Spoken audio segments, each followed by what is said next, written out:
8/2/24 வியாழன். பொதுக்காலம் 5ஆம் வாரம். முதல் வாசகம். என் உடன்படிக்கையை நீ மீறினால் உன் அரசை கூறு கூறாக்குவோம். தாவீதின் பொருட்டு ஒரு கோத்திரத்தை உன் மகனுக்கு அளிப்போம். அரசர்கள் முதல் நூலிலிருந்து வாசகம். அதிகாரம் 11, இறைவசனங்கள் 4 முதல் 13. சாலமோன் முதுமையடைந்த போது அவருடைய மனைவியர் அவர் இதயத்தை வேற்று தெய்வங்களை பின்பற்றும்படி மாற்றிவிட்டனர்.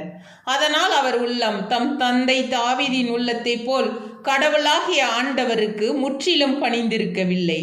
சாலமோன் சீதோனியரின் தேவதையான அஸ்தரத்தையும் அம்மோனியரின் அருவருப்பான மில்கோமையும் வழிபடலானார்.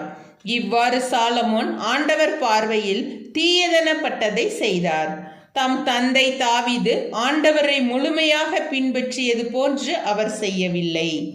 சாலமோன் எருசலேமுக்கு எதிரில் இருந்த மலையில் மோவாபியரின் அருவருப்பான கெமோசுக்கும் அம்மோனியரின் அருவருப்பான மோலைக்குக்கும் தொழுகை மேடுகளை கட்டினார். இப்படியே தங்கள் தெய்வங்களுக்கு தூபம் காட்டி பலியிடுவதற்காக வேற்றினத்தாரான தம் மனைவியர் எல்லோருக்கும் சாலமோன் இவ்வாறு செய்து கொடுத்தார். ஆண்டவர் சாலமோன் மீது சினமுற்றார். ஏனெனில் தமக்கு இருமுறை காட்சியளித்திருந்த இஸ்ரேலின் கடவுளாகிய ஆண்டவரிடமிருந்து அவர் இதயம் விலகி சென்றது. வேற்று தெய்வங்களை பின்பற்ற வேண்டாம் என்று ஆண்டவர் அவருக்கு கட்டளையிட்டிருந்தும் அக்கட்டளையை அவர் கடைபிடிக்கவில்லை. ஆகையால் ஆண்டவர் சாலமோனை நோக்கி, நான் உன்னோடு செய்த உடன்படிக்கையையும் நான் உனக்கு விதித்த நியமங்களையும் மீறி நீ இவ்வாறு நடந்து கொண்டதால் உன் அரசை உன்னிடமிருந்து பறித்து அதை உன் பணியாளருக்கு கொடுக்க போவது உறுதி.